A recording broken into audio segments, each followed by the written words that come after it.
Rowling. King dapper down and sharper than shark teeth.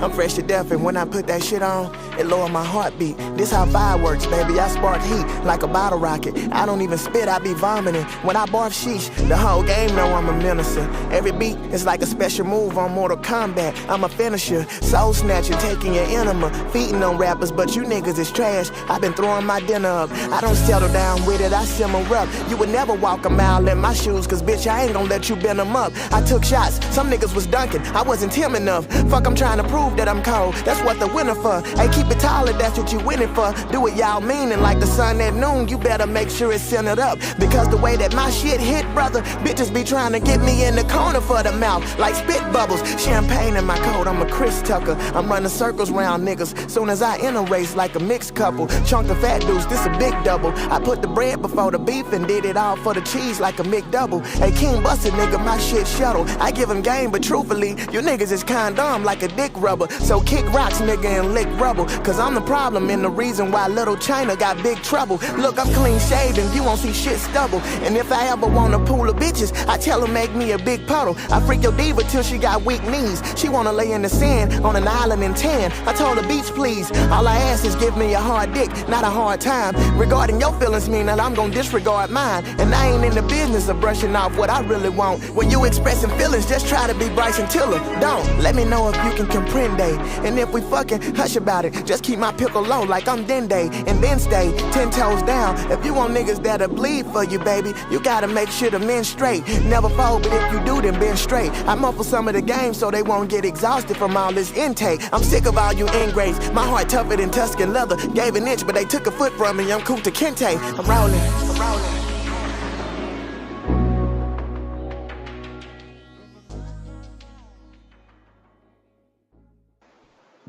Yo, what's up? What's up? This your guy Ray Hama, one verse a million. Not your phantom, not your stand for Iron Brother. And yes, and hopefully this time it will be better. No interruptions. Oh yeah, and hopefully we'll make this shorter so we can hear up and get on episode 5, which came out yesterday or the other day or something like that. Yeah, so yeah, we definitely gonna be getting to it, and I'm planning on sharing that or covering that as well. Possibly yes, sometime today or tonight. Yeah. So let's get into it, man. But yeah, shout out to you guys. Please bless the Humble Force. Hit the cash out, which should be the link should be there in the description. Hit the like, share, and follow the Rumble, which the link is there also. So yeah, man. Oh, dude. I was like, yeah, I gotta cover this shit. Oh yeah. I was like, I gotta cover this shit. Let's go. So yeah, I mean, I had to redo it because the stream, was yeah, I didn't like that. I didn't like that last stream. So yeah, we're gonna be redoing this. But yeah, we see Lord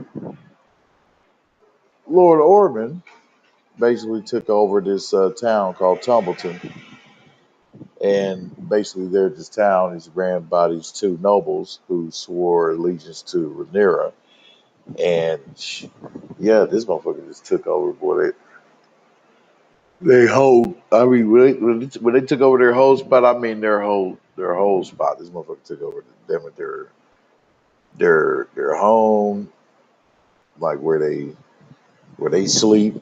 Basically, kicked them out of their own damn uh, out of their own establishment. Told them basically to go find somewhere else to sleep and shit. I'm like, damn. And with that, right? They're basically, kind of like ducking, you know, when they're and also trying to regroup and build, his forces and try to come up with some kind of like strategy or whatever. So, and I'm like, yeah, you got to figure out something, but because you're facing 6 dragons, so big, And them high towers are a motherfucker. Man. Especially with this dude because and how they got set up with him sending his 15,000 men in this town, right?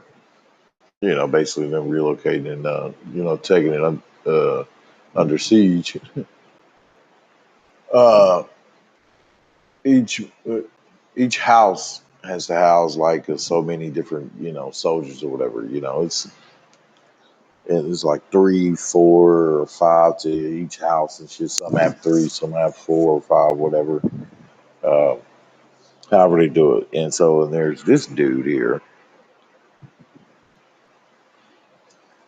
I think his fucking name is not important, but this dude, one of the high tires, one of the men, belonging to, that serves under Orban.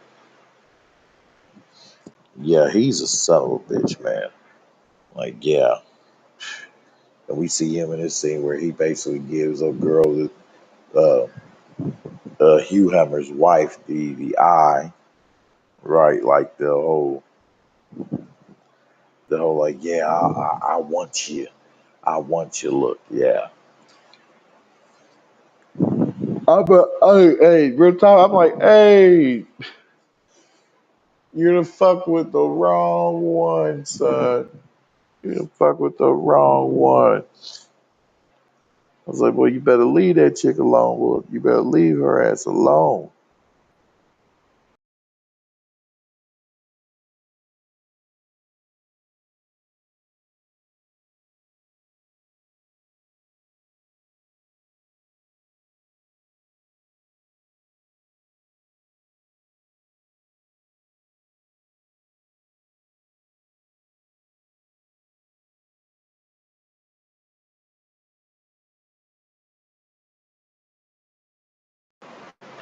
Oh, yeah, okay. Seems like we're back. Yeah. So, yeah, what I was saying was, dude, better leave Hugh Hammer's wife alone, boy. Woo, man. I can imagine that motherfucker, boy, just hey, be ready to burn everything down. I'm like, shit, boy, I can't wait for the next episode. Uh, so yeah, these are the two nobles. And you see the dude, the who's supposed to be the head of it all. He's docile as hell, weak, and his wife is the one that's being more like, voiceful, speaking up more than him in the terms where he should be fucking speaking, taking care of man business while she be quiet. But yeah, he said, well, since y'all basically bent the knee to Renera, we're gonna, yeah, we're gonna take this shit over. I'm gonna take this over there, and y'all gonna just be cool and just chill, and just deal with it, damn it, until things change. Hey, it's whatever.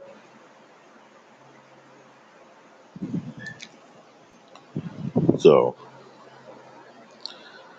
yeah, this dude here,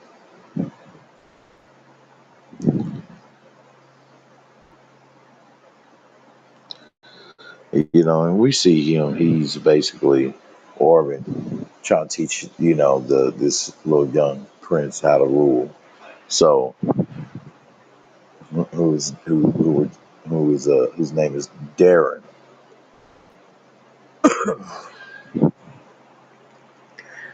By telling them, hey, you got to be, fair but firm as well. So,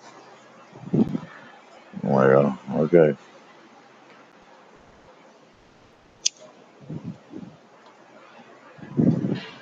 Well, it seems like he's raising them up right. Okay, all right, I guess. And then Rhaenyra, though, she's having a little council or whatever with Massaria and the Grand Maester Orwell. And they're let's focus on how to deal with Orban.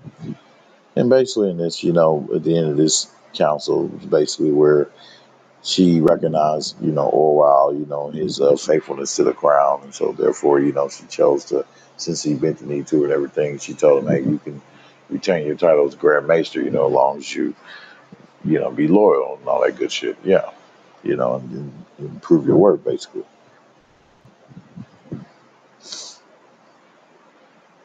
Which as we can tell, he has no problem in doing.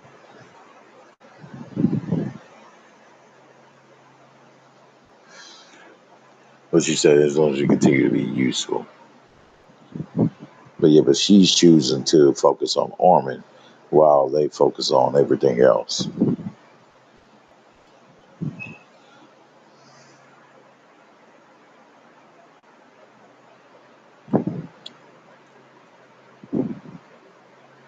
So yeah,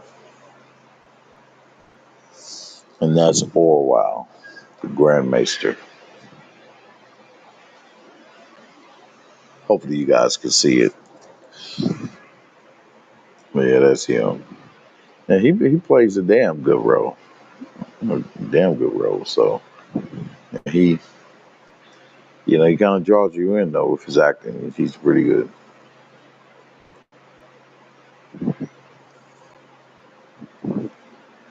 But yeah, she went to go.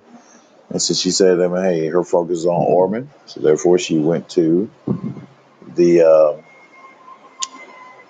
the closest lead that she that she has right now, um, which is Allison.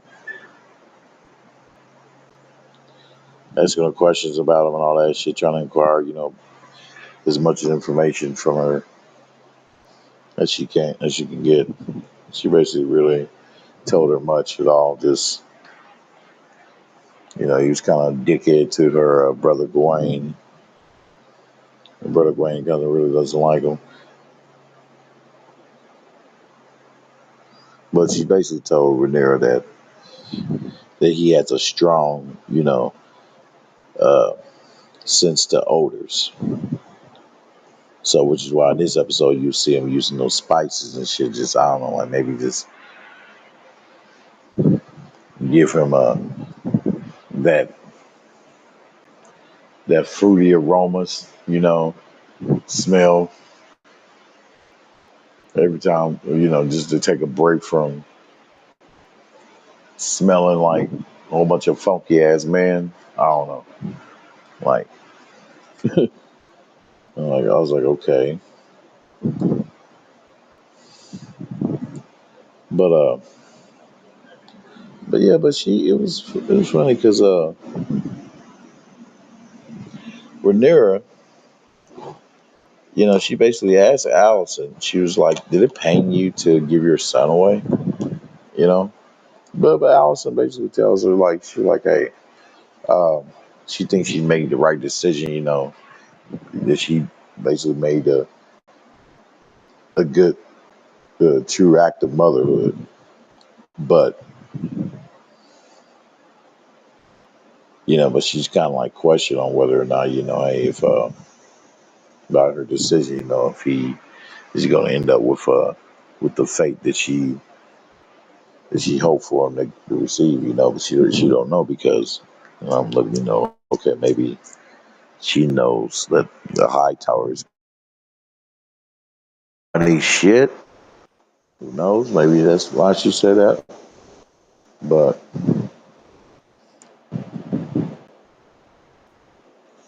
she said, hey, she said this one, she wanted to, have him to remain a high tower, Darren, which is basically her child.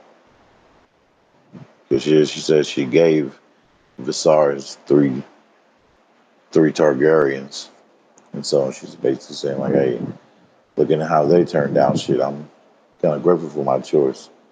Kind of. And she said then again, it's like I don't know because she's not there to see how he's being raised up, what he's being taught. And as you see in the end of this episode, you'll see that her suspicions, was correct, you know. But but yeah. So and then the next scene, man, hey, yeah, like I was saying before, like I love this like masculineness, that exudes through these moments, man. Just, where they just have this man talk and their brothers, and they're black. So yeah, and Alan uh, showing like great reverence to his father, you know, he would call him his Lord or Lord Father, and he went to him basically telling him, "Hey, the Queen, requests your presence. Like are you going to just deny the Queen?" Oh shit. He's like, hey, son. He's like, no. He's like, but I would rather serve effectively, you know.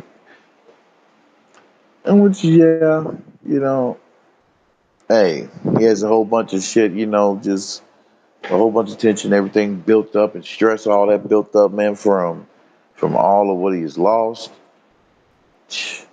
and her not, allowing him to use the one thing that he has left, which is his name.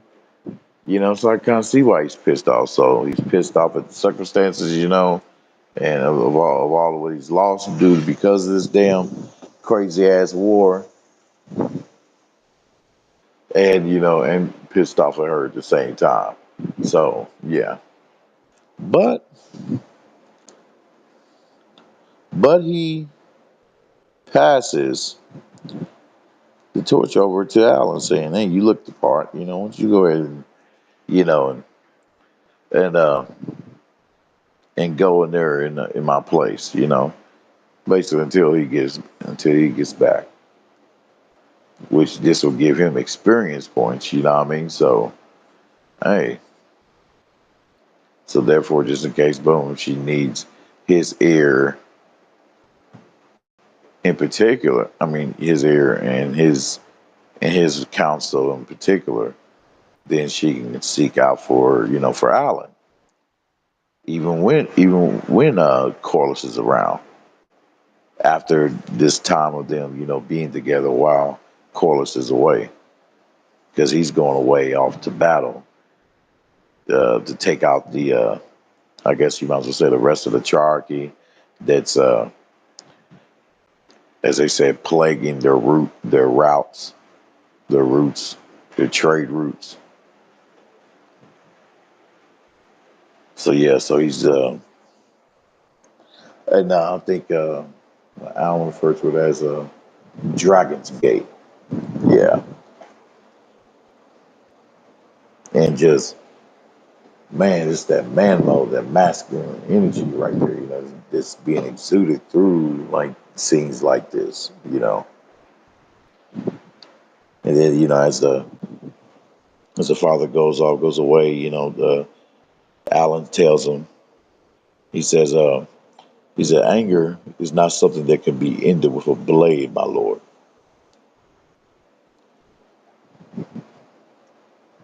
And he just, looked at him, and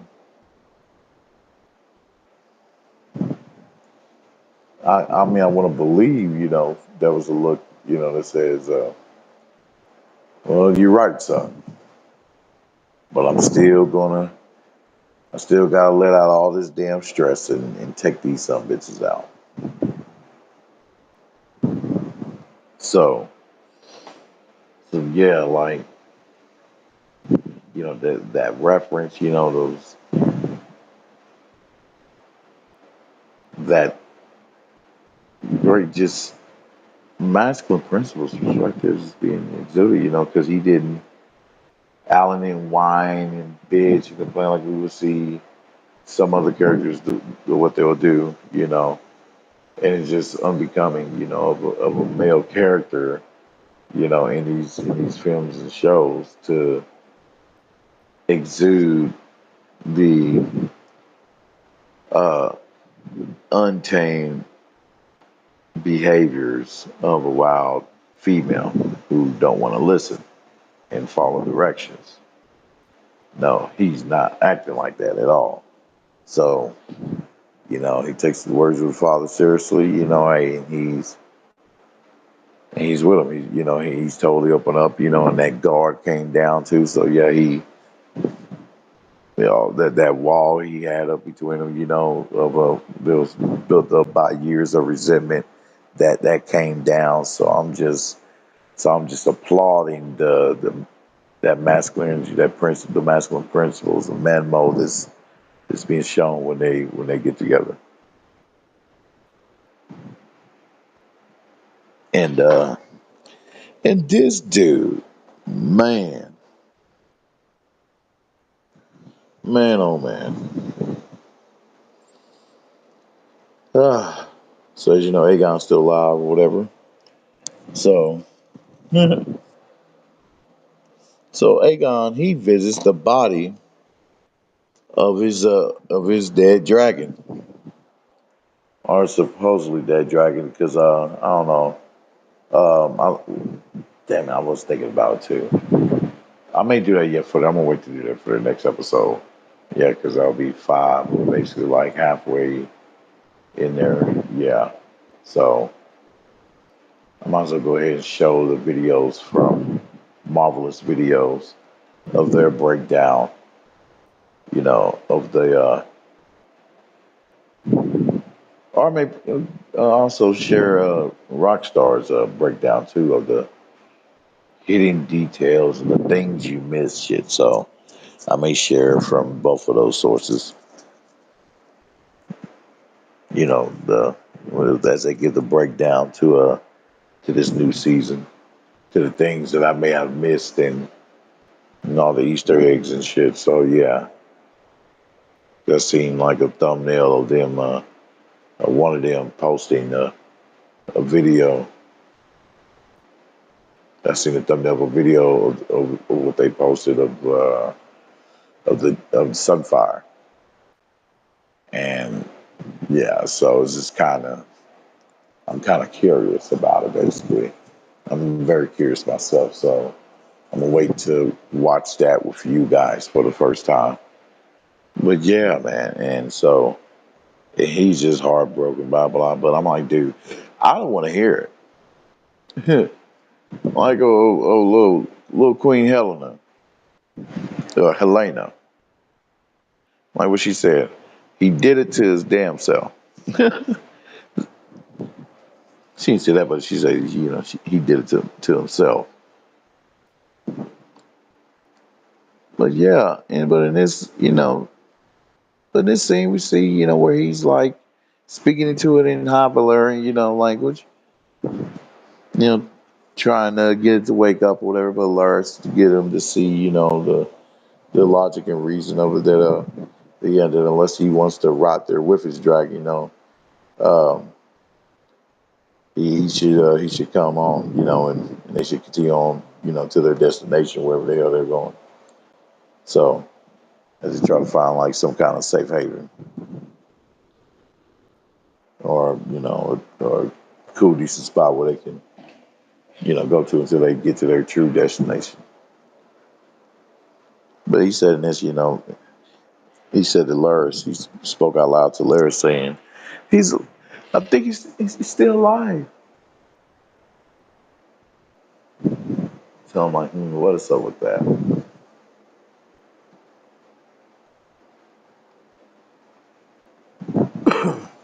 Can he tell that Sunfire is still alive because of their connection?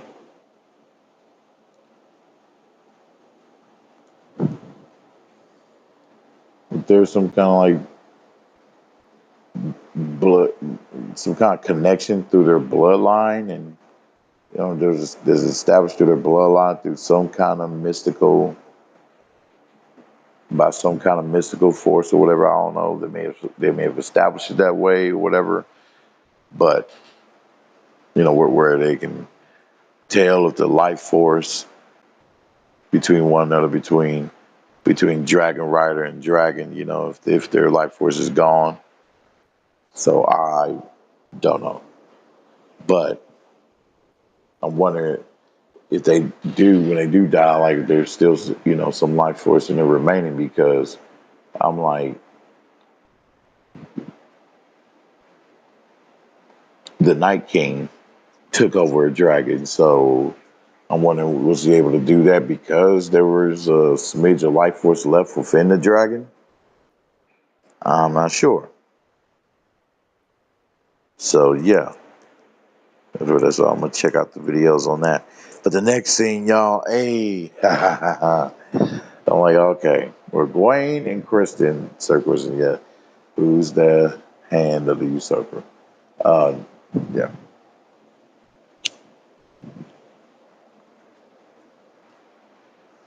he, him and their party basically made it to Harrenhal,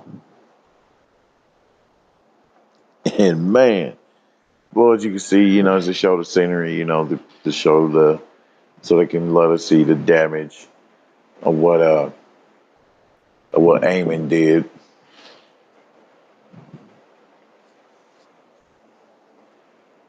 All the damage he caused. Oh, nope. Wrong one. Yep. And when they get there, they meet the witch. Boy, I'm like, you motherfuckers better pull a hoe off. Off them. And he said, yeah, take care of yourselves. I'm out of here, damn it. He's like, fuck that. And shit, they felt about through when they went there, damn it, looking around and shit. It was like, oh, this shit's like haunting. And yeah, motherfucker.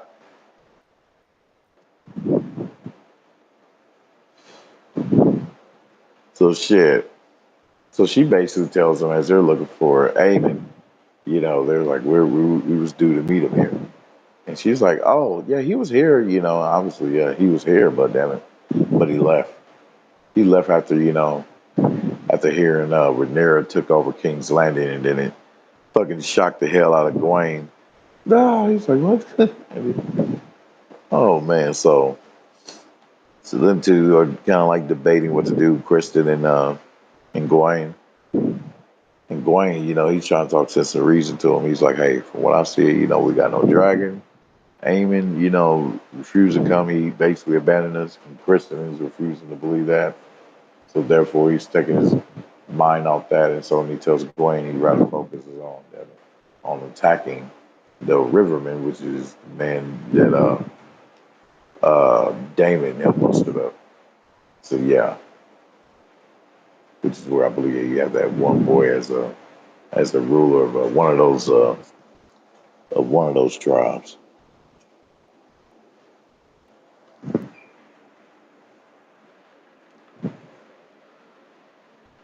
And Gwaine is like, yeah, that ain't going to stop him. He's like, yeah, well, Kristen's choosing to have a little faith in it because Gwaine, as he told him, no, Gwaine is trying to. But he told him what he would like to do. He said he wanted to send a letter to Ormond, his cousin, to basically let him know, hey, they want to join forces with them and shit. So yeah, and and just I don't know, maybe maybe they're gonna go there and wait for Aemon, for to see if he'll pop up there or whatever. But yeah, but he's telling me, that's the best course of action, man. We got right now, is to join forces with him. But he told him no.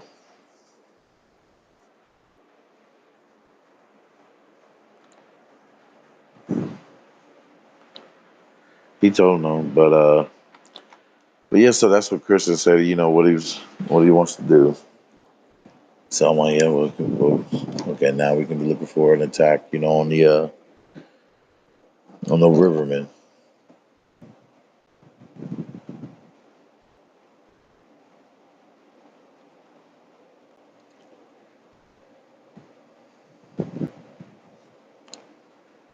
But yeah, but we know the witch lied to them though.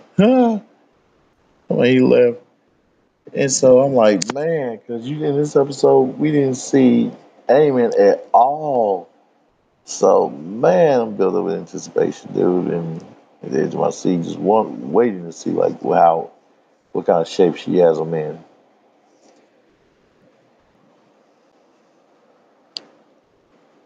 Like, is she going to let him go to possibly face Damon?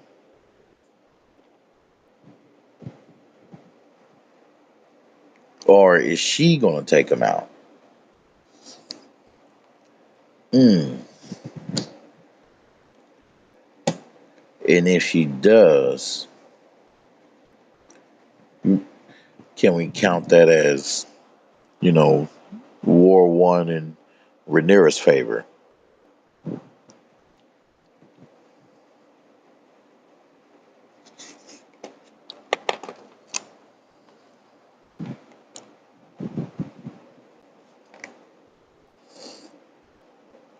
So yeah, in this scene, it's cool because we have Rhaenyra going back, revisiting one of her old father's rooms, one of his old cherished rooms where he had a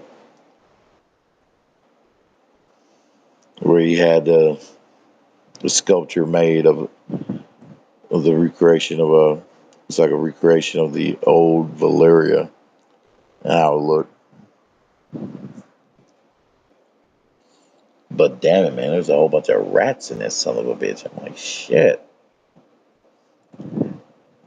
And that's where he basically, told her, hey, should we keep should, on our boat, damn it, on our ship, shit, we keep cats. We keep cats to get rid of motherfuckers. So she looked at it like, oh, well, good idea. Shit, so yeah, so we can assume here that she's gonna get some cats. But he came there first when he first came there, Alan. He told her, um,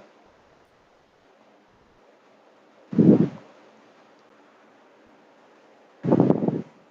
I like just the energy, the masculinity he exudes too as well. Him and other characters because it's like a no nonsense, stoic, take no bullshit kind of attitude. And he comes there telling her, giving her the report of what his little father said, which was that he was going off to the Dragon's Gate to fight the Charky to keep them from blocking their routes.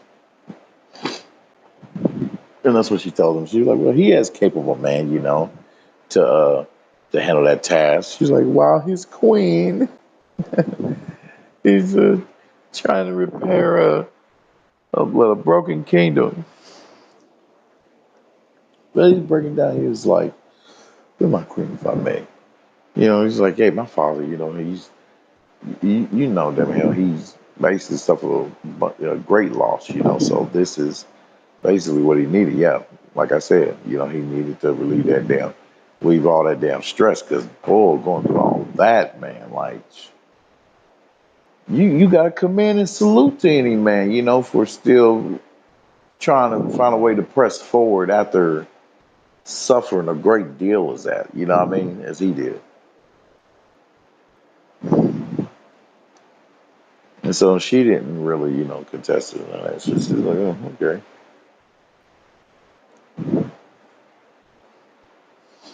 So, yep, and also to tell her too that he's going to be standing in his place.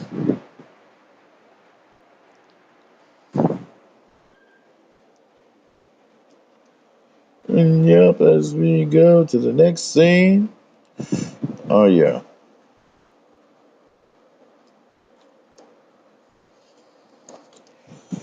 Yep, and this here's them, Loras and Aegon, arriving at this at this camp full of downtrodden people, man, who are in crazy shape. But he's going there trying to make a temporary spot, a very temporary spot until they can secure a boat. But man, here, boy, it's just wild, man.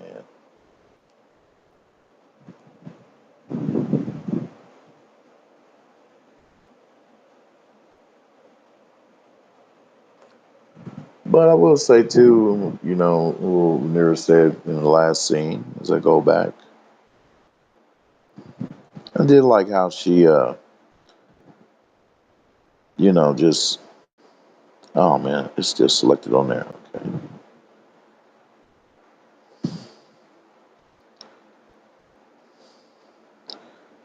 but I do like how she just give high reverence to her father because I like how when she's basically told Alan, she's like she remembers hearing rumors about her father being weak, but she said that she can only just that she could only just marvel and just be in such an amazed and shock and awe of how he was able to keep the kingdom together for so long.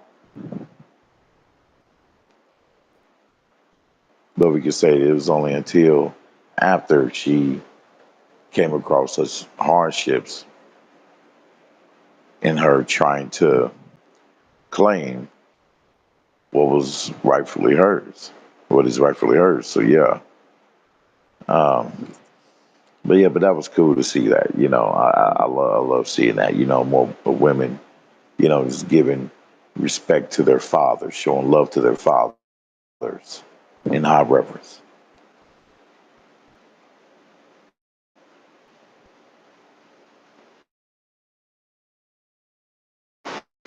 Damn it. Okay.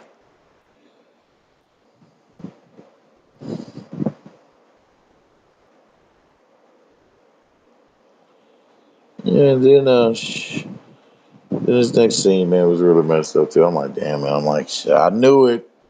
I knew this motherfucker was gonna try something now. Damn it. I knew it. I fucking knew it.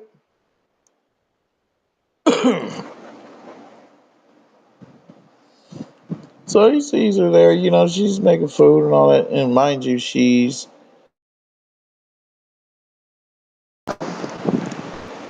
her brother and his family until, Hugh Hammer comes back, you know, and in their hope, to get them established, to be in a better position, period, than what they've been in. Because they suffered a loss, they lost their daughter.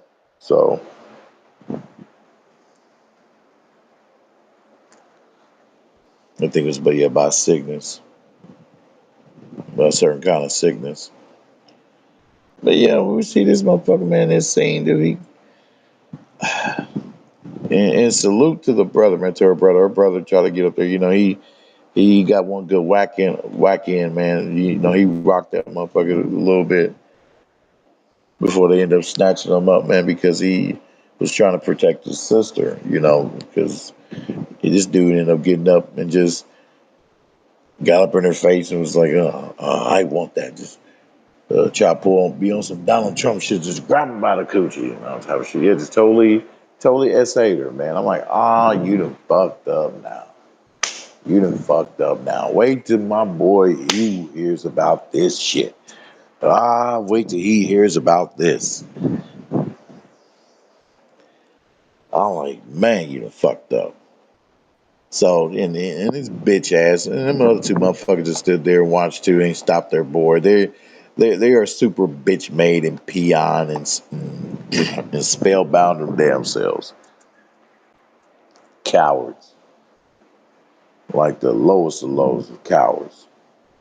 And holded her brother while he beat it on. And then took him to Ormond. So yeah, and we'll get to that. But yeah, whew, I was pissed, son.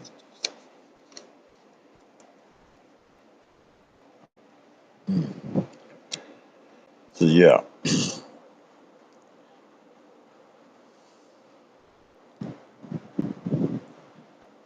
you see, there's her brother.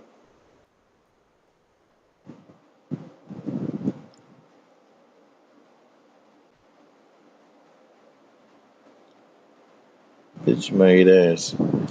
Man, hold him down and shit. Oh, man, I was effed up, dude. And then this thing we had where we see Off just strolling through the streets and shit.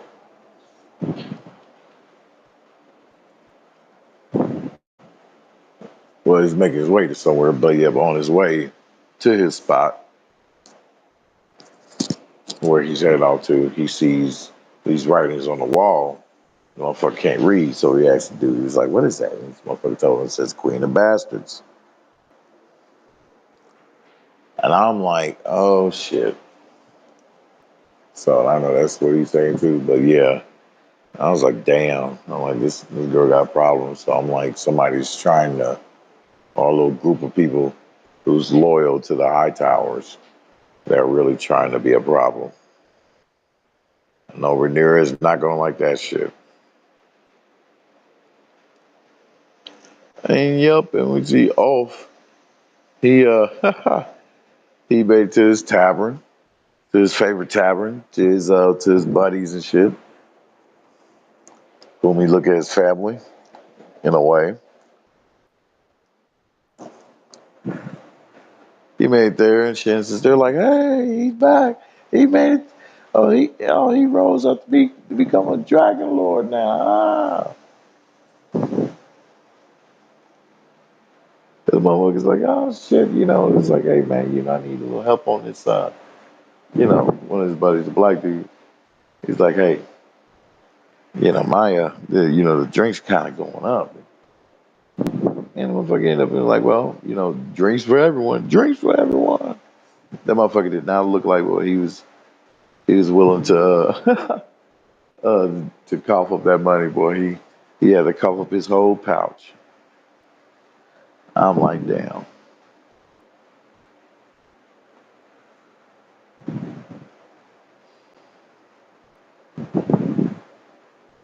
And so, yep. And this is a scene where accountability is given,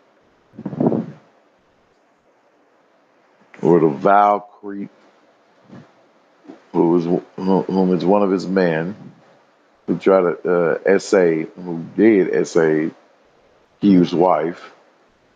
So the matter is being brought to Orman, and Orman basically ruled out to say, "Hey, you're guilty, dude. You're wrong because there's more witnesses to you know, to just it's just your word."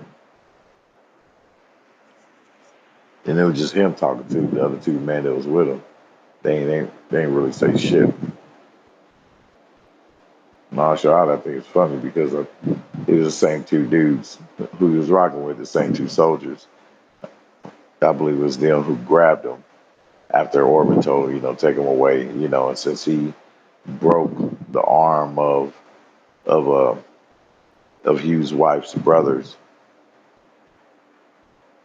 the wife of Hugh's wife's brother, so yeah, for that he told him, hey, that you're gonna endure that and some other shit, and if you commit the offense again, you will be deleted.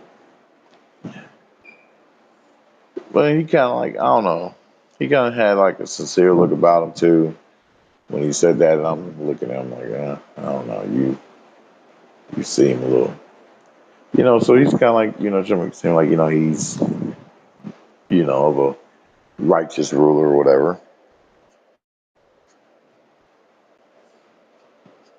because because he's using all this to teach Darren on how to rule, if he is to rule one day.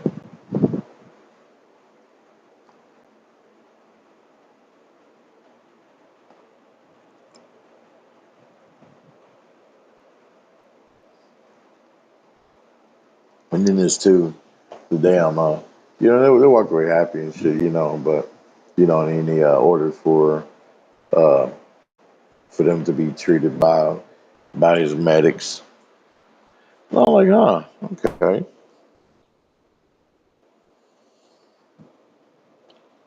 shit. So you just teach them to tell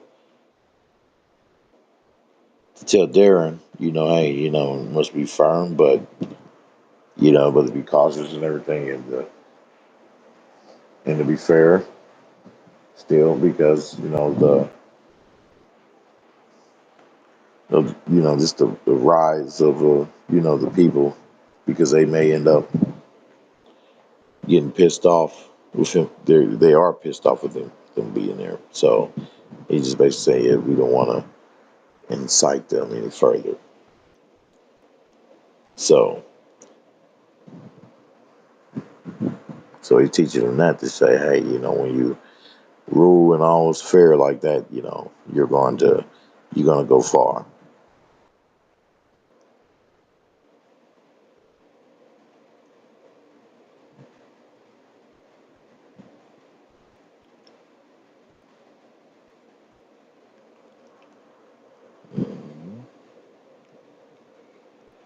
Now, Rhaenyra pops up to to see Orwell, the Grand Maester, talk to him about basically, with her woes, and her not getting the proper coordination, because of the High Septon, refused to anoint her, because he anointed Aegon, and so he basically told her, hey, unless you come with the body, he's dead, then yeah. So we ain't gonna do it, because he said he didn't want to anger their gods, who they worship. So, and he basically gave her. Remember, he gave her that warning.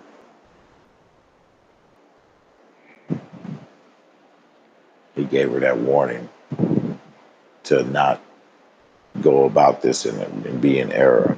I'm like, is she in an error? I mean, it's that boy, who got half burnt. Him and his team, who are the ones, who are effed up, who got it wrong.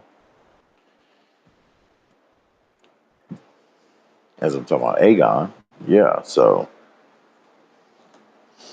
he broke it down, and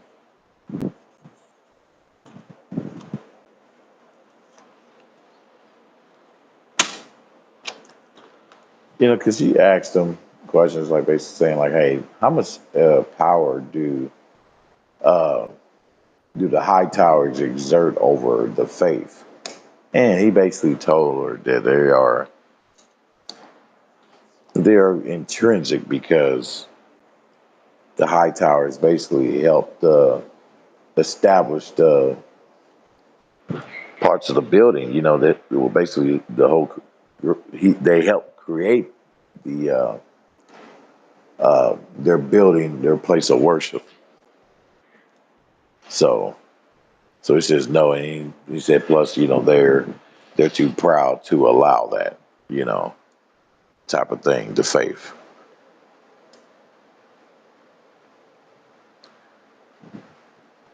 And so yeah, and then she asked him, she was like, hey, can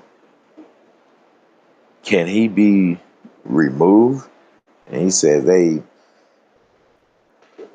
monarchs hardly ever, um, like they they have little influence. Monarchs have little influence when it comes to the naming of high acceptance, but never it's never been heard of that they've been removed by monarchs.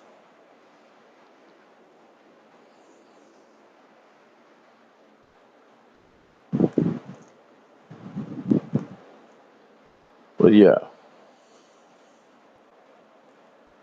and he told her too, like, to remove the high septon though is to incite the faith and the faithful, basically rise up and yeah, and just go total ape shit.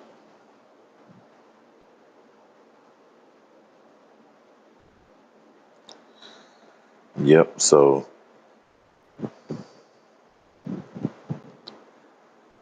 next scene. Yep. And back to the veil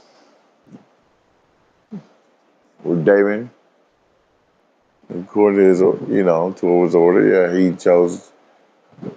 He made his way over there to the veil to talk to Lady Jane Arn or Lady Jane Aaron,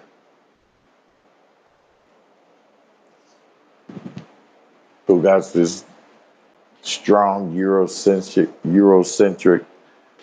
uh, posture about her, and how she carries herself too. I'm like, oh shit, she's talking about with some sass and shit. Okay,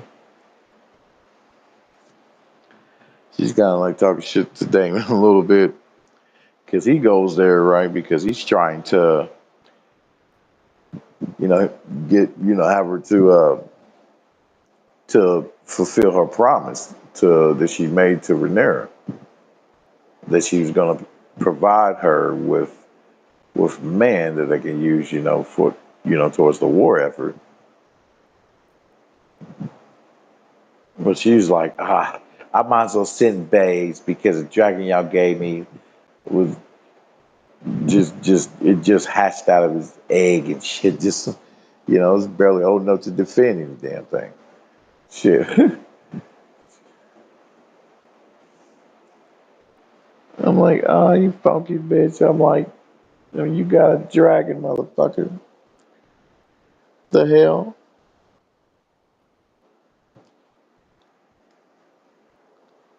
Shit. Well, but he went there. He's like, hey, I'm actually here instead of that to come and get some gold, a gift of gold for her to do so to fulfill a promise, thus showing her allegiance to Rhaenyra. And so, yeah, she agreed.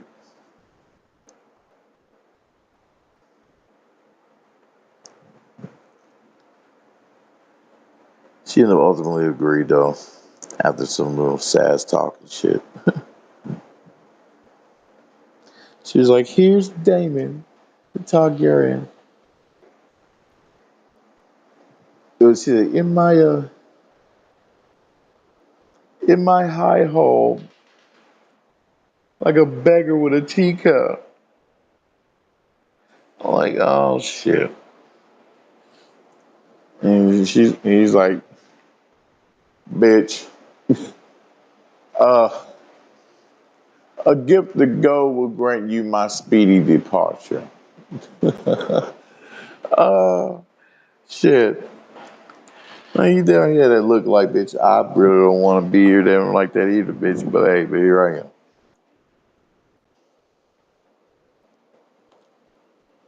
It's like, but shit, but here I am.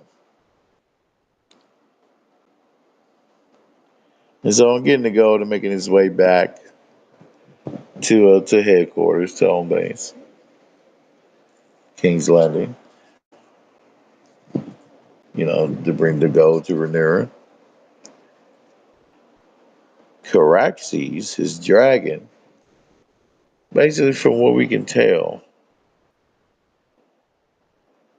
to some degree, if you can, that he makes the gesture like he senses something. That he smells something. That he smells something familiar or whatever. He's telling Basil, trust me, trust me. He's giving Damon a hard time. He's like, oh, trust me, I know, my lord. Trust, we gotta go because, yeah, they smell like they belong to you.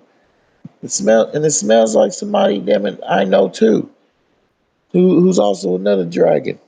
I just don't know what yet, but I do know that I have this feeling, boss, that we need to go now. He's like, corrections, you're going the wrong way.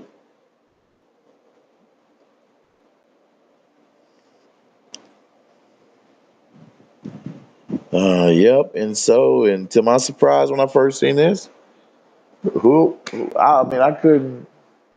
They had me on this one. I was like, yeah, I couldn't predict this. Yeah, I couldn't see this coming. I couldn't have seen this coming. But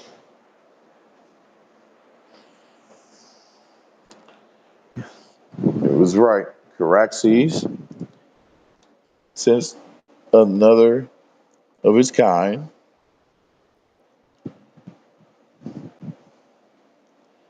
that was kind of creepy. I was like, oh shit, who is this? Who's about to pop out on Damon's ass and get him? And she turned around and looked back like, Caraxes, what the hell is going on? And Caraxes looking at him like, trust me, bros, check it out. I'm right here. If for anything fishy happen, I'm a Dracarys their ass. So who comes out? To my surprise, Raina. She comes out, and he ends up figuring out like what happened to you, blah blah. So yeah, um, he ends up figuring out like, oh, so this is the dragon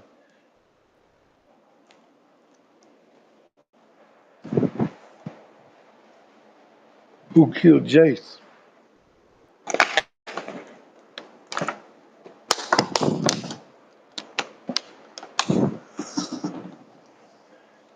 And he's like, you supposed to be on your way to Pentos.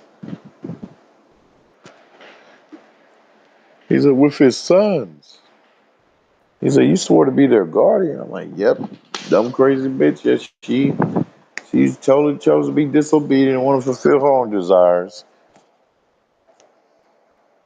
Can't control her impulse, damn it, of that desire of hers that tells her that she should get what she desires, that she should ignore her duties that was given to her.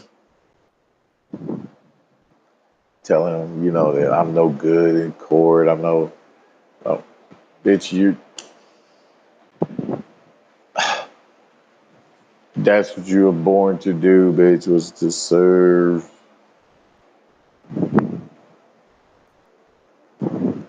And he swore to protect them. And she's like, they're careful. They're careful. Oh, you neglected ass little girl, you. And she's like, because Damon was like, oh, well, you need to leave the dragon, just come with me. We explained to her. Like, she's like, I can't leave him. We're connected. And dragon responded like, yeah, we are.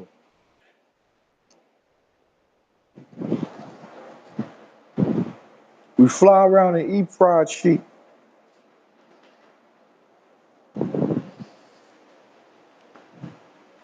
So yeah, Miss Damon was just shocked. He was kind of fucked up, look on his face. He's like, oh my God. She's like, what am I gonna do? But she's like, our father, I never asked you for anything. But this one thing right now, I want you to, just keep your mouth shut about it and not tell Rhaenyra, Because he tells her, he's like, Lady Jane knows you're here.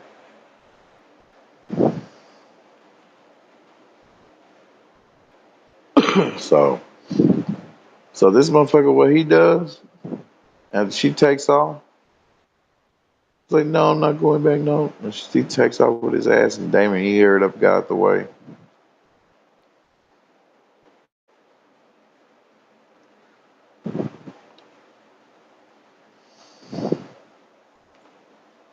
Yep, she flies off, and this motherfucker here, Damon, he looked down and see this shepherd tending to his sheep,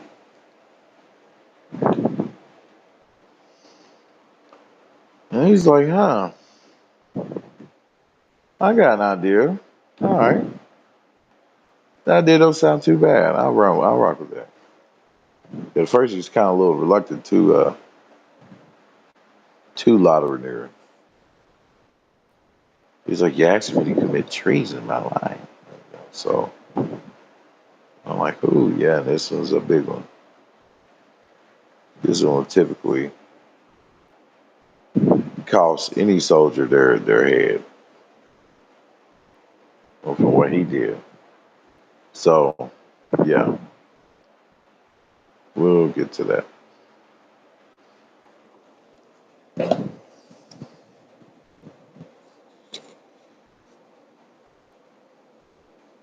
We'll get to that.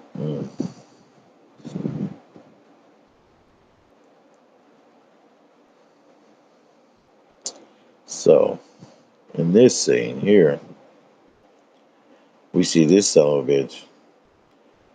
He gets a letter from Gwen, Darren's uncle,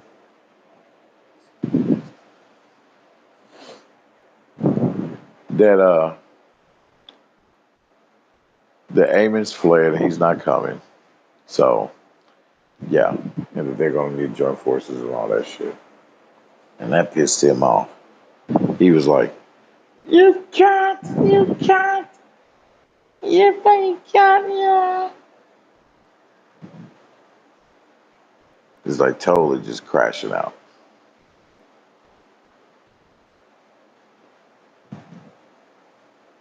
Totally just crashing. Said, "Fuck it." I'm like, oh shit. You need some impulse controls, bud.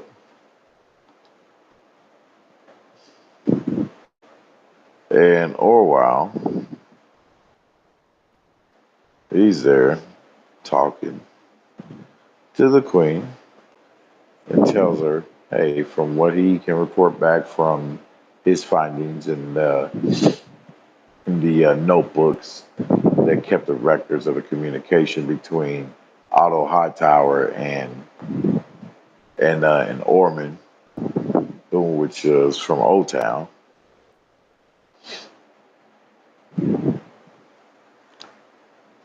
He tells him, hey, he tells her that basically that Ormond was ruling Old Town as a kingdom unto itself.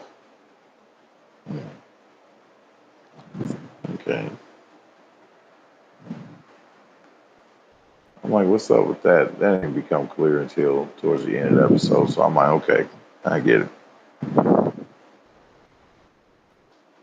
But yeah, so wasn't much out of that, you know. But Orwell did tell her too. He was like, hey, do you really need to when it comes to her coordination, her seeking, to get proper coordination? He's like, hey, does it even matter if you get, get a proper coordination, to get blessed to rule?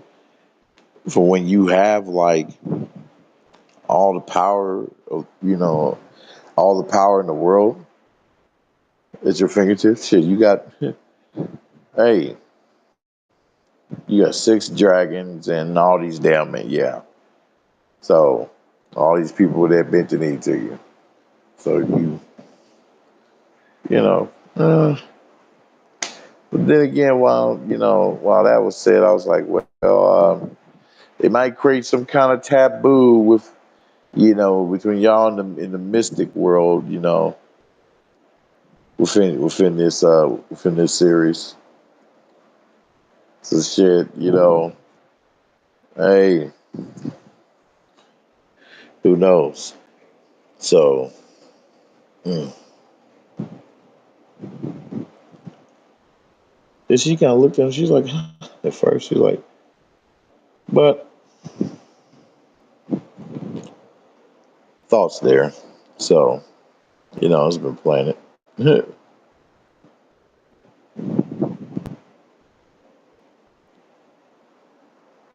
So then, like, after he leaves, Oath comes in asking her for favors, like odd favors.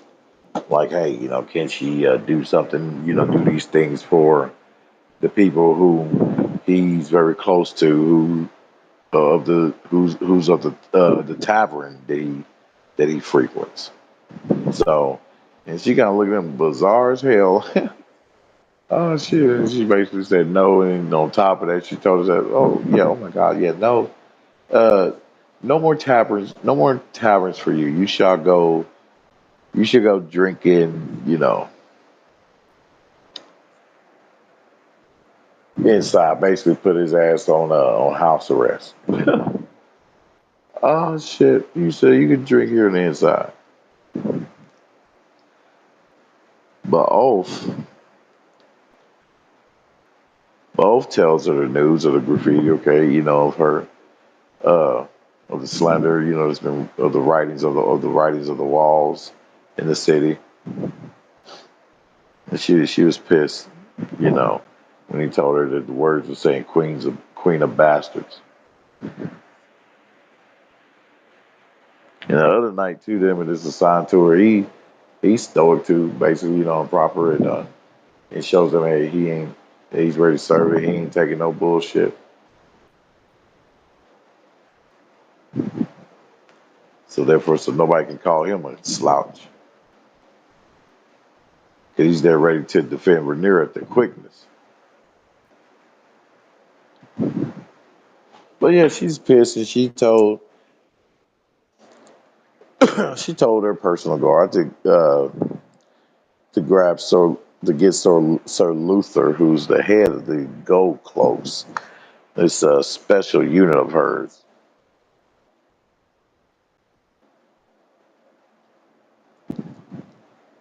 The same ones that ran in and helped her to secure the throne, basically, to to officially take over King's Landing. So she ordered for them to be sent out and take care of the matter, and yeah, and to just catch the motherfuckers and get rid of them. So yeah, our girl's pissed about that one.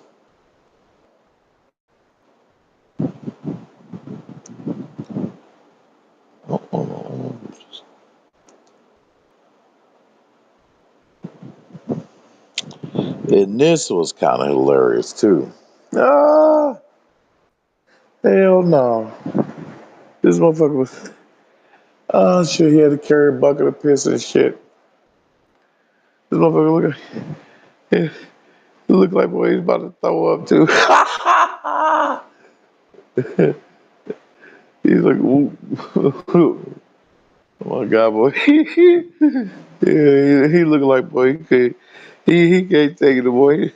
He look like he down there at his limit. He's like, I gotta work there and carry piss and shit just to have a tent. This motherfucker's like that. He's ready to get out of there. Lawrence is like, we need to just take our time. Yeah, we're waiting on the boat. It's coming 3 days. Fuck all that. Motherfucker, we can find somewhere else.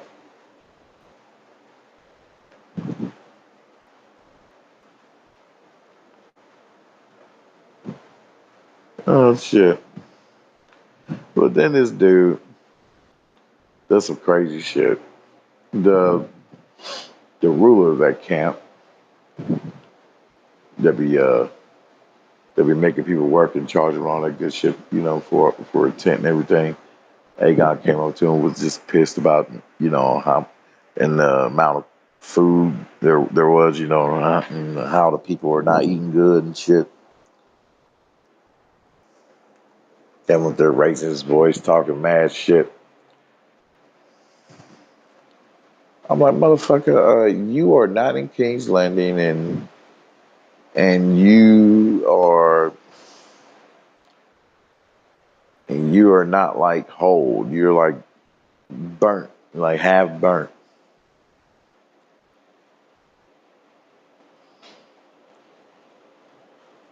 Therefore, it's still weak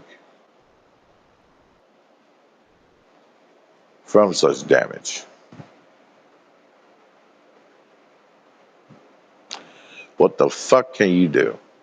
So sit your ass down, which is what dude told him. He was like, sit down, as he had that damn blade pointed at his ass. He was like, he had a blade pointed at him and Laris. He's like, hey, y'all can die for all I care. I don't care either way. But he told him to sit down, and he made him kiss his boot. I'm like, oh man, so the first time he kneeled down, but it was like for the sake of He turned around, looked like he was doing it for the sake of Laris.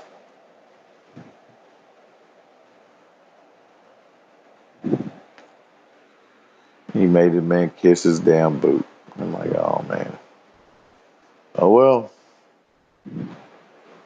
Hey, that's what he deserved for all the bullshit he done. And that he follow along with. So in his next scene, as we see that as Rhaenyra in her council that she had in the beginning of the episode with Mysaria, and Mysaria suggested that she should hire a master, assign a master coin, and who took that position is Sir Torrin Manderly. And in the midst of while he was talking, guess who comes in? Damon. Damon comes in. Talking about bring justice. He comes through with a head. And I'm like, oh, no, you didn't, motherfucker. I'm like, hell no. This man took the head of that shepherd and had his dragon burnt it.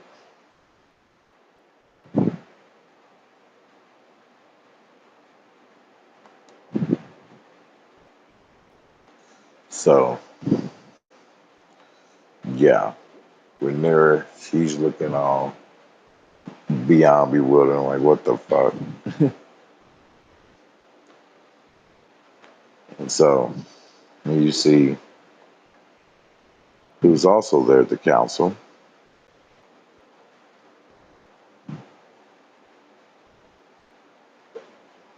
It is our brother Alan. Okay. He's there to bring some words of wisdom and clarity. Good shit. But yeah, but it's no real because Rhaenyra had everybody get out because she was just so distraught and everything. Just so caught aback by it. She didn't even say thank you. She just complained about how in which she's justified with that. I'm like, yeah, like, you know, the man that killed you, the dragon rider killed your son, you would want to like see his face.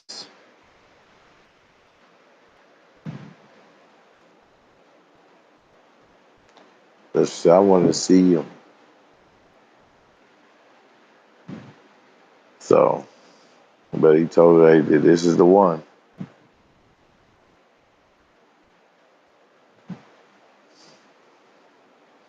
So, but she pissed him off because of that, she told him that she's going to use the gold to help out the town folk, basically, give it back to the people. But he wants to use the gold to strengthen their military support. You hear me?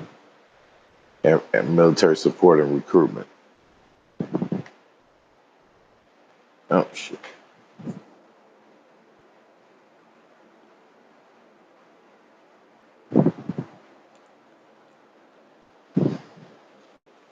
Hmm. Yep.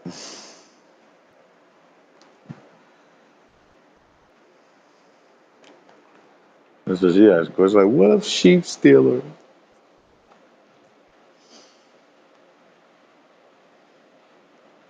And she's looking at him too, trying to make sure he doesn't lie, even though he is lying like a motherfucker.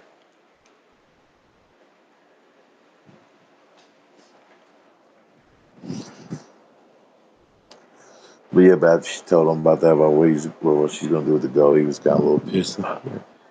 She's like, I suppose I should thank you. Oh hell, my creature, please.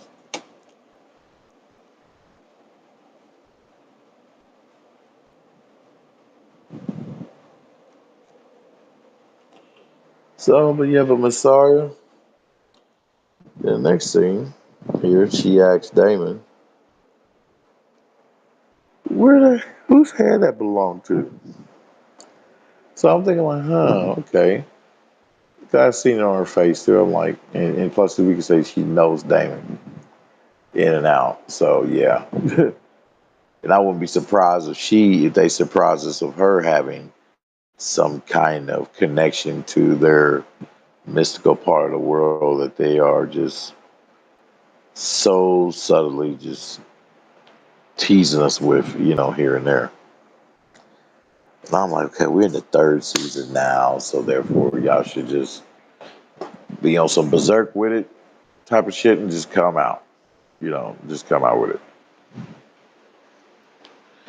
But this just lets me know the Messiah, by her knowing Damon, that's why she asked that question. That, and I'm believing that she knows that that is not the head of the real Dragon Rider.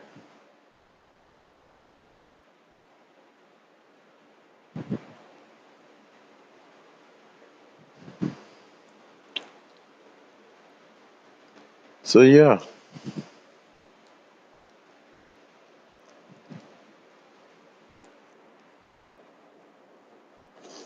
but I'm like, damn, well, that's cold.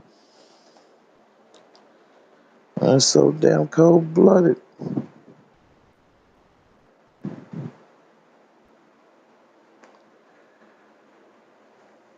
Let's see the next one.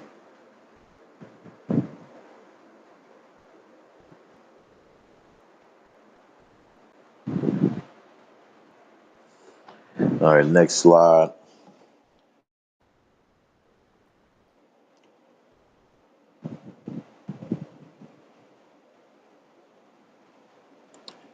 Yep, we're over here in the scene with Allison.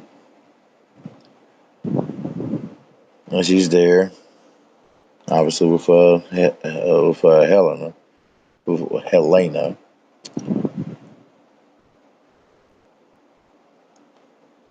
And so here, she basically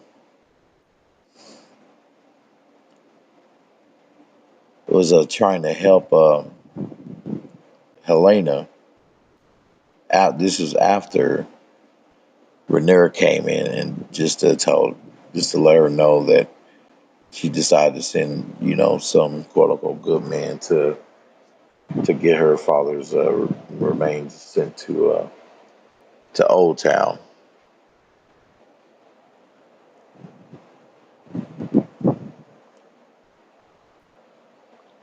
So, and afterwards, yeah, she was trying to help Helena with her nightgown, trying to buckle up, whatever. And she was showing some odd behaviors, just showing some weird resistance. Like, what you're not trying to let her see something, or what's going on?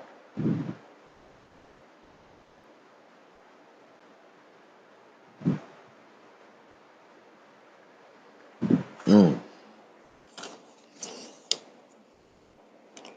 So I was like, damn, I don't know. I don't know about that one, man. So I'm like, I don't know why Helena backed away from that from Allison. So hopefully that will be explained in these breakdowns, which are these Easter eggs uh, and things that we may have missed. So hopefully they will reveal that.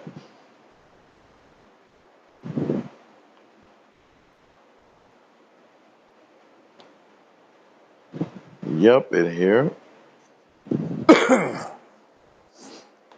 we have this punk ass dude strolling through damn street with his little entourage, Orman, who's right behind that woman as they are running because they're going around telling people to get in their home because of curfew. Hopefully I can be heard. Okay, cool.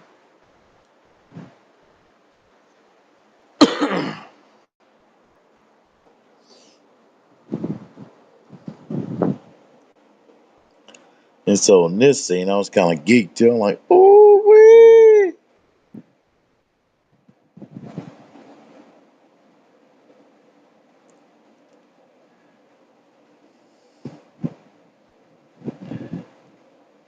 So yeah.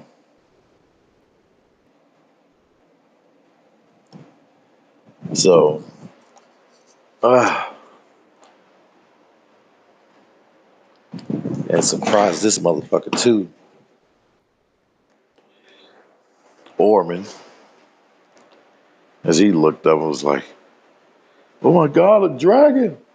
Damn, there's a big ass dragon!" Yeah, it could have startled him and his damn horse. You hear me? Yep. So my boy is here. The dude is here. Shit.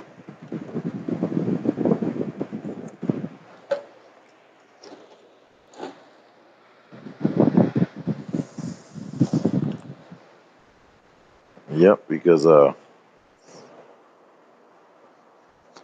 he uh he asked Rhaenyra if uh if he can go there to Tumbleton, you know, because he went there with Ulf, as they're basically supposed to be there, yeah, to basically to keep watching shit. So he told her he pleaded with her on him wanting to go because his wife is there. And so I'm like, in good shit, good thing he did. Because boy, woo, there, right there where the enemy is too. Yes, sirs. The same enemy, damn it, that put hands on his wife. Oh yeah, boy, I know the next episode, boy, is gonna go down. So yeah, so she said, cool, y'all go, y'all both go there. Rhaenyra just started telling him that, when he petitioned, when he asked her, when he requested it, she was like, go, make sure y'all, work together, get together as a team, take turns and all that shit, whatever. Yeah, so, and like, and his wife sees that shit too. Oh man. She sees the dragon too, and I'm like, oh, she just sees a big ass dragon. She's like, oh my god, she's shocked, a little scared too. Shit, but she don't know that. Hey, don't be afraid of my lady. For that is your husband right there, coming through on his dragon.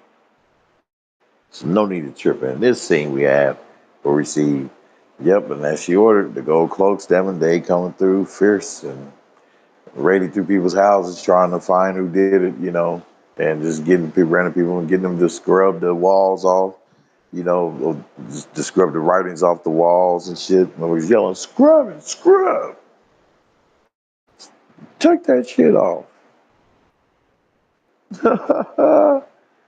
Take it off. I'm like, ooh, boy, but they're showing where they kind of ruthless, son. I'm like, shit. They're showing where they're mighty ruthless.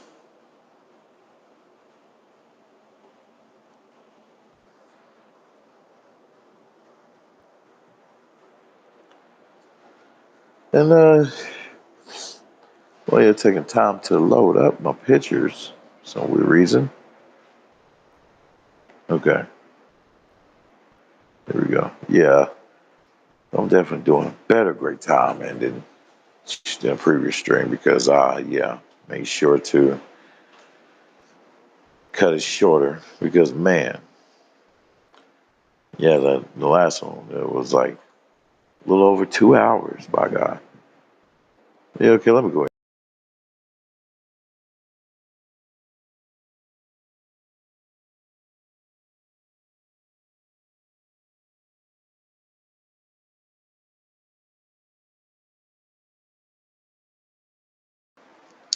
Okay, I'm back. All right.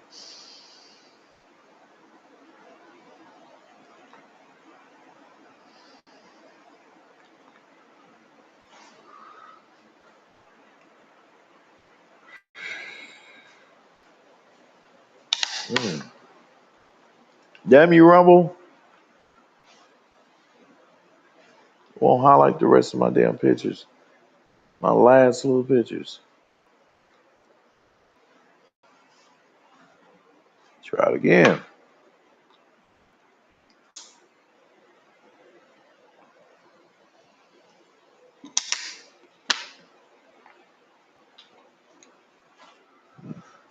Ah, you piece of shit. Mm. Damn you, Rumble. But, it's just the last quarter of the damn thing anyway. But yeah. So, Orman shows his true colors now in this last scene. And yeah, the rings true. In the report of what Orwell told Rhaenyra, of him basically, as he intended all along to, as he's been doing all these years, ruling Old Town as a kingdom unto itself, is that basically that he's trying to look at himself as better or even a higher ruler than the ruler of the seven kingdoms. Right, and oh shit, that and him wishing to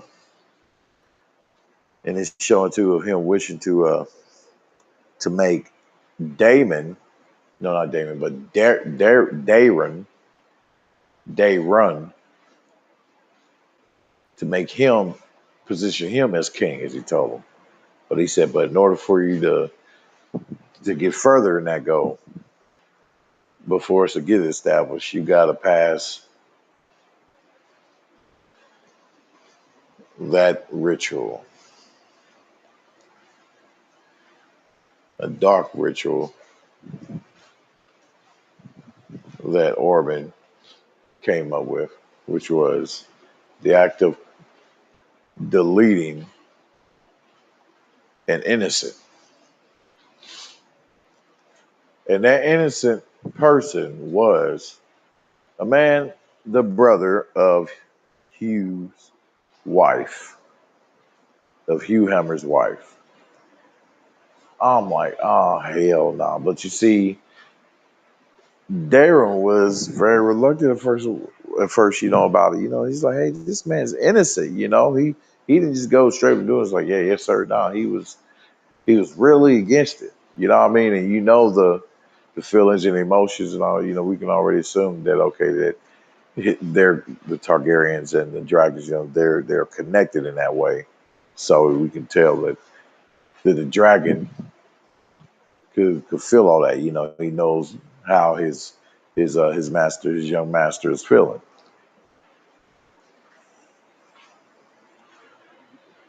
And I'm like, oh, I know she's gonna be pissed. She finds out, she's able to find out because he used the dragon, or he ordered for Darren to use the dragon to burn up the body, to burn up the evidence. Yeah. I'm like, oh hell no. So yeah. I'm like, this dude really fucked up, man. I'm like, he's wicked as hell. He's wicked. And I'm like, in your little lacking in your teachings, if you're trying to teach the young lad how to rule, because when you're teaching, you should be teaching him on how to not control your impulses as a man,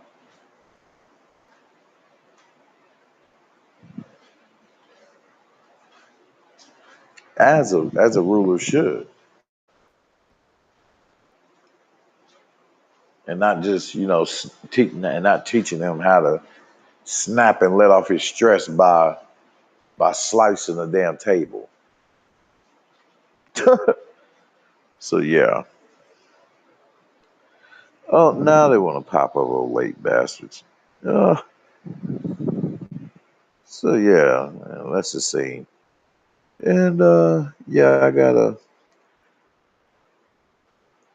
Couple of quick videos to play for y'all real quick before we head out.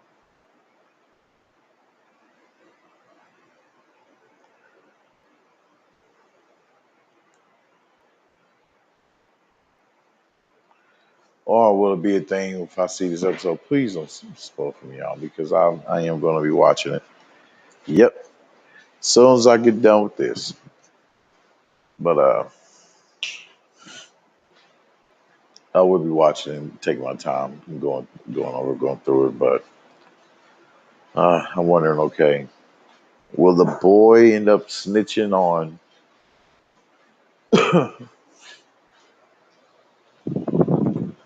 on Orman?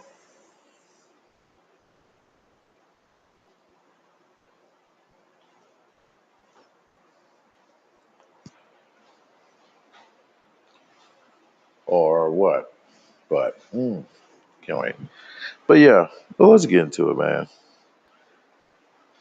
Done with that there. But yeah, but let's get into these videos, man. Check out a couple of these videos real quick.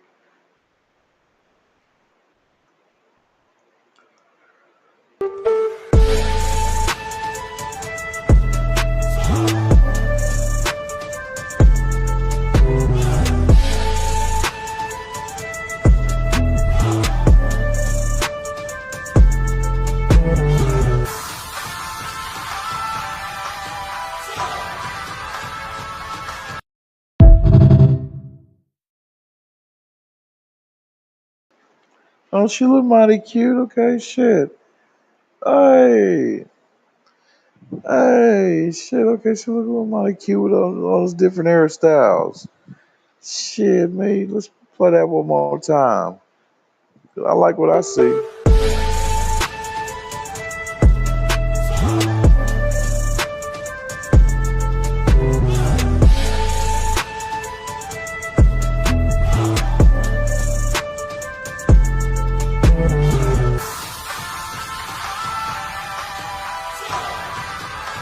All right.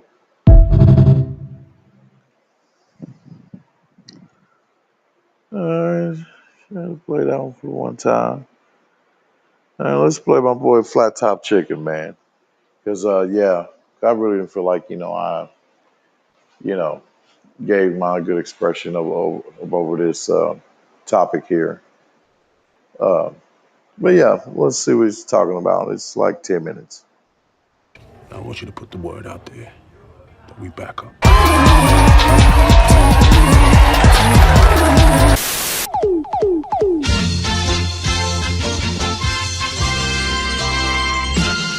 Alright, so what's poppin', y'all? I'm back after 2 months of not uploading nothing. I got a longer video in the works. Here's a clip.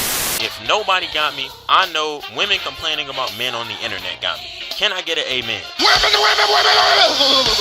So that's what I've been doing for the past 2 months. Anyways, a couple of weeks ago, I came across this Twitter thread, and when I saw it, I knew I had to talk about it because it related to me personally. Now, me and Twitter have a love-hate relationship. On one hand, some of the funniest people alive are on Twitter, but on the other hand, some of the dumbest people alive are on Twitter. But over the years, I've learned how to balance it out because you got to do that if you want to be on Twitter and not lose brain cells. And very few tweets move me to the point to where I feel I have to make a video on them. Like it is my duty, my calling to talk about this. Here's the tweet in question. Now, upon initial contact, this tweet was a bit of an eyebrow raiser for reasons that will become evident later. However, I decided to dig a little deeper and take a trip to this person's Twitter bio. Now, I'm showing you their bio because I want you to get a feel for the type of people who post stuff like this. I want you to get a feel for the type of people who post stuff like this. I want you to get a feel for the type of people. Y'all, I went to her Twitch account to see what kind of games she streams, and I came across this. I just got to put it in here because this shit is humorous. Hello?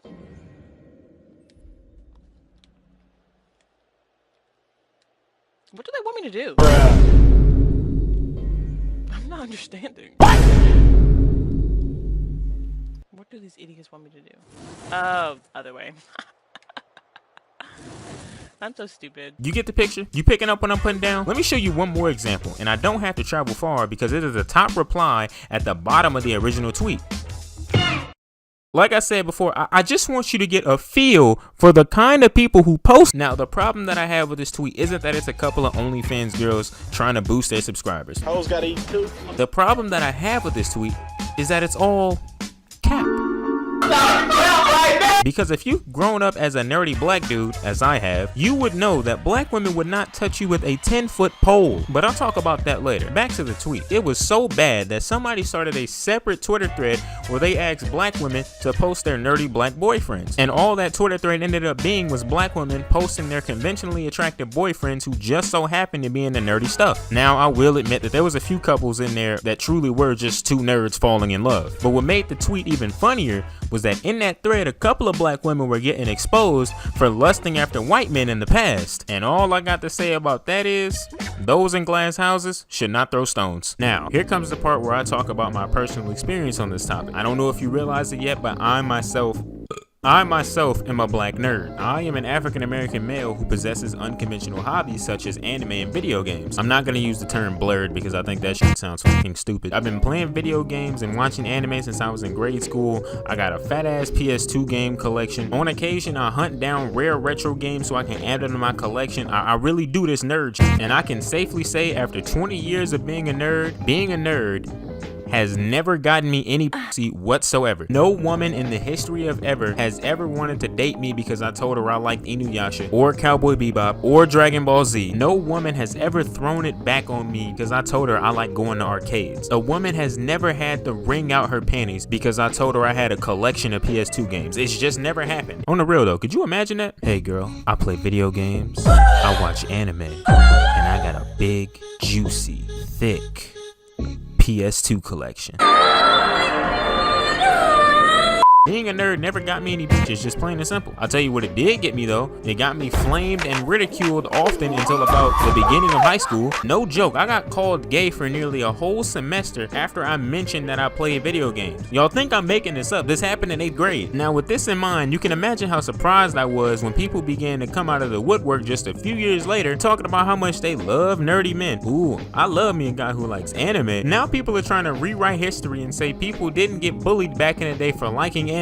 Oh, you didn't get bullied for liking anime? You got bullied because you Naruto ran in the hallways and tried to go Super Saiyan in the middle of class. Bro, how you gonna tell me what happened to me? How you gonna tell me I didn't get called gay for liking Dragon Ball Z? The worst offenders of this revisionist history campaign are the girls who want to sit there and tell you, oh, y'all didn't like us back in high school. Y'all always went after all of the white girls. Hold up, let me get this straight. So you're telling me that as hard as it was back then to find a girl, let alone a black girl who was into nerdy stuff, nerdy black men was just out here curving nerdy girls left and right? Man, this is some bullshit. I wish I was getting approached by some nerdy black girls back in high school and middle school. In my entire school career, I only knew 3 black girls who was into nerdy shit. One of them used to bully me, the other one friend zoned me, and the third one moved away. Now, 2 out of 3 of those girls are dating white guys now, but that's besides the point. All I'm saying is nerdy black girls, nerdy girls in general, they was not just popping up out of thin air back in the day like y'all say they were. If anything, the nerdy girls were the ones who were going after other dudes, because there was always this weird phenomenon that happened in high school where almost none of the nerdy guys had girlfriends, but almost all of the nerdy girls had boyfriends. Look, back in the day, it was a drought for nerdy dudes. I remember back in high school when we had this esports club, right? This was around the time all the freshmen, like all of the new freshmen that started joining the esports club, right? There was this one girl out of like 10, maybe 12 dudes. Anytime she would walk in the classroom, she just had a legion of dudes flocking her. She wasn't even that attractive. Like, she had teeth that looked like picket fences. Like, her teeth were throwing up gang signs. They were going in like all sorts of opposite directions. It was crazy. But for some odd reason, she always had this legion of dudes around her. So to anybody who says, you just didn't want us, Shut your goddamn ass up. that's all we wanted back then. All we wanted was to be able to play Budokai Tenkaichi 2 with our little boo thing right next to us. But we couldn't get that. It was hard out here for nerds. And then you got people who just get nasty with it. I saw this one dude on Twitter say, you didn't get bullied because you watched anime. You were just a horrible person. I can't believe that watching Inuyasha and Dragon Ball Z on Saturday nights on Toonami made me such a horrible person. How could I have been so blind? Man, compared to me, King Von must have been a saint. Bro, stop it. Get some help. Now, as much dogging as I just did on people who said we didn't get bullied for liking anime, I gotta agree with them to an extent. We didn't get bullied for liking anime. We got bullied for liking anime while being ugly. It's about time somebody told the truth on this subject, so I guess I gotta be the one to do it. I hate this topic mainly because it's so dishonest. Women, be honest. You do not like nerds. You like conventionally attractive dudes who just so happen to be in the nerdy stuff. Seriously, can you recall a time where a man has gotten you soaked by telling you that he's read Berserk 5 times? I didn't think so. You met a guy that you found attractive, and him being into the same stuff that you were into was merely a bonus. You already wanted to date him. In my 20 years of living, I've never heard a woman tell another girl, he was fine, but he wasn't into anime. Could you believe that? I told him, I can't do this. My man has got to be into anime. He's got to be watching Inuyasha, Yu Yu Hakusho, Cowboy Bebop. I've seen nerdy women date men who aren't even remotely nerdy. You want to know why they still dated them? Because they found them attractive. So women, stop lying and saying that you like nerds. You don't. Ugly people have it rough. When you're ugly, everything you do is deemed weird and unappealing. There's a reason it took anime this long to go mainstream, even though anime's been out since like the 1980s. That's because attractive people started liking anime. And when people like Megan Thee Stallion and Michael B. Jordan started coming out talking about how much they like anime, that's when anime started to become mainstream. If these celebrities weren't talking about anime would have never seen the light of day. It would have remained underground and people would still be getting bullied for liking Dragon Ball Z. So if nobody's gonna say it, I'm gonna be the one to say it. There is a difference between a nerd and a conventionally attractive man who happens to like nerdy things. You want proof? I'll show you proof. There's proof in the very thread that I was talking about earlier about all of the girls going through and just posting their conventionally attractive man who just so happened to be in the nerdy stuff. Look at this right here. Look at how sad this is. This man posted his selfie talking about how he needs his confidence boost. Somebody posted in the comments, man, you better go find it. On top of that, where's all of the black women who say they like nerdy black men? If it was true that you like nerdy black men, y'all should be running this man's DMs up. Look, even he knows what's up. In the name of all that is holy, y'all gotta stop lying to these men, okay? Just tell them the truth. Like, seriously, it's getting sad at this point. So, in conclusion, black women, listen, you can lie to me and you can lie to your mama, but you can't lie to yourself. You do not like nerds. You like sexy ass men who just so happen to be into nerdy things. We not mad at that. We know that. Just admit it. There's no need to lie about it. So, yeah, like I said before, I got a longer video in the works. It should be done pretty soon. I've been working on this thing for about at least 3 months, maybe even longer. But yeah, just stick around for that. I might have another short, video of me just ranting about something that might come out in between that and a long video. I don't know, we'll see. Anyways, video's over. Y'all quit playing. Quit playing.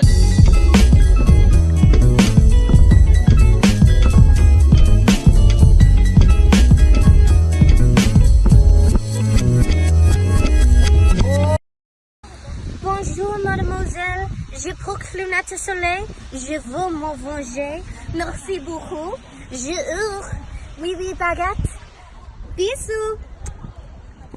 What the f***?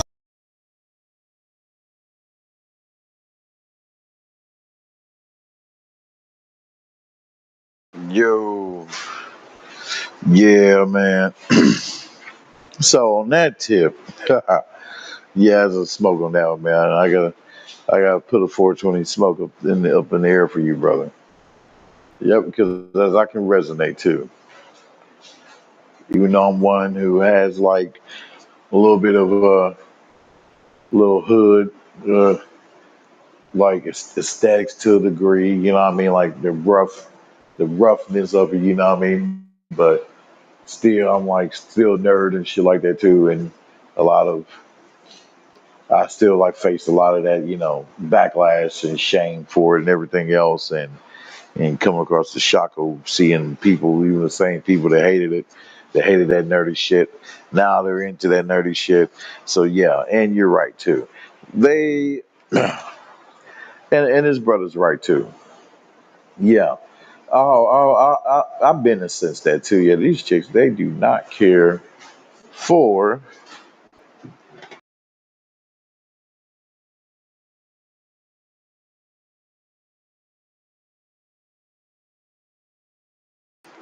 they do not care for nerdy dudes like that at all.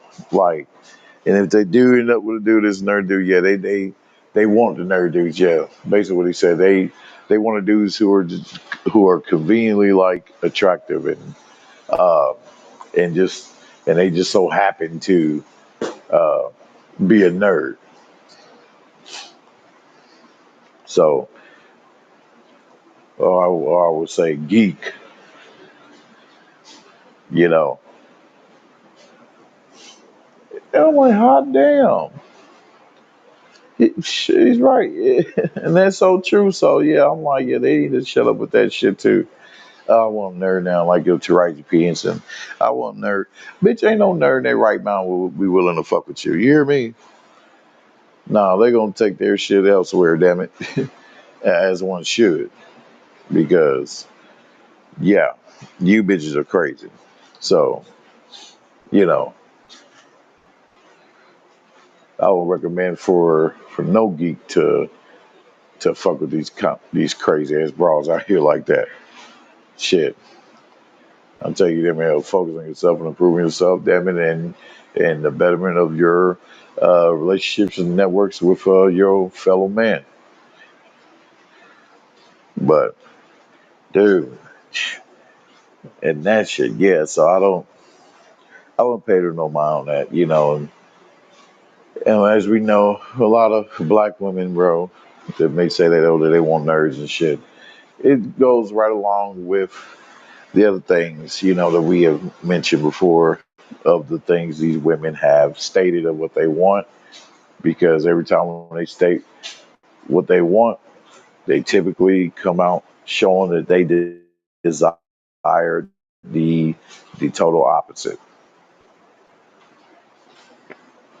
So it's so yeah, and their choices and all that shit have already been shown to be retarded and shit. So therefore, I wouldn't take what they say seriously in that regard when it comes to us geeks.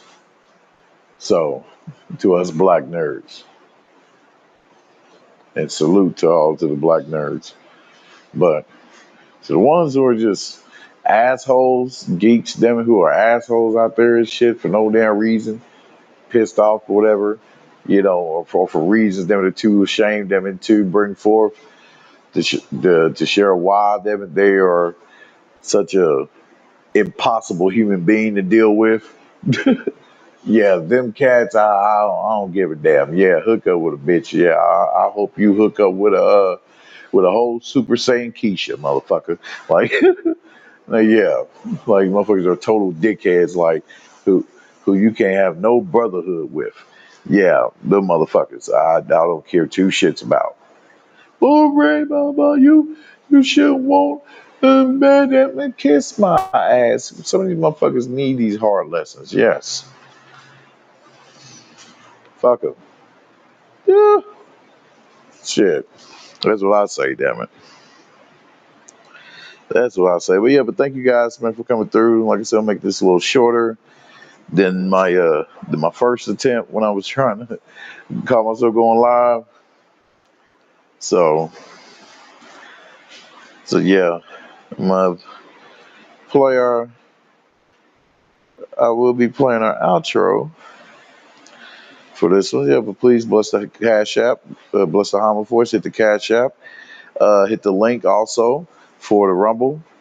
So you can be linked up for the Rumble, on the Rumble side whenever I go live for anime and movie nights. And yeah, make sure you hit the like, share, subscribe. I'm your guy, Ray Hama, your brother, one versus a million. I'm not your fan, I'm not your stand, for I am brother. Peace and blessings, and we will be getting on episode 5, and it will not take me as long. Best believe.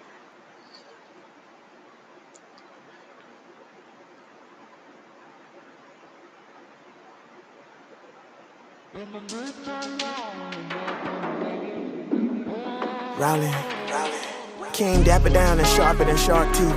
I'm fresh to death, and when I put that shit on, it lower my heartbeat. This how fire works, baby. I spark heat like a bottle rocket. I don't even spit, I be vomiting. When I barf sheesh, the whole game know I'm a menacer. Every beat is like a special move on Mortal Kombat. I'm a finisher, soul snatcher, taking your enema, feeding on rappers, but you niggas is trash. I've been throwing my dinner up. I don't settle down with it, I simmer up. You would never walk a mile in my shoes, cause bitch, I ain't gonna let you bend them up. I took shots, some niggas was done Duncan. I wasn't Tim enough. Fuck, I'm trying to prove that I'm cold. That's what the winter for. Hey, keep it taller, that's what you winning for. Do what y'all meaning, like the sun at noon. You better make sure it's centered up. Because the way that my shit hit, brother, bitches be trying to get me in the corner for the mouth. Like spit bubbles. Champagne in my coat, I'm a Chris Tucker. I'm running circles round niggas. Soon as I enter race like a mixed couple. Chunk of fat dudes, this a big double. I put the bread before the beef and did it all for the cheese like a McDouble. Hey, King busted nigga, my shit shuttle. I give him game, but truthfully, you niggas is condom like a dick rubber. So kick rocks, nigga, and lick rubble. Cause I'm the problem and the reason why Little China got big trouble. Look, I'm clean shaven, you won't see shit stubble. And if I ever want a pool of bitches, I tell her make me a big puddle. I freak your diva till she got weak knees. She wanna lay in the sand on an island in tan. I told her beach please. All I ask is give me a hard dick, not a hard time. Regarding your feelings mean that I'm gonna disregard mine. And I ain't in the business of brushing off what I really want. When you expressing feelings, just try to be Bryson Tiller. Don't let me know if you can comprende. And if we fucking hush about it, just keep my pickle low like I'm Dende. And then stay 10 toes down. If you want niggas that'll bleed for you, baby, you gotta make sure the men straight. Never fold, but if you do, then bend straight. I muffle some of the game so they won't get exhausted from all this intake. I'm sick of all you ingrates. My heart tougher than Tuscan leather. Gave an inch, but they took a foot from me. I'm Kunta Kinte. I'm rolling.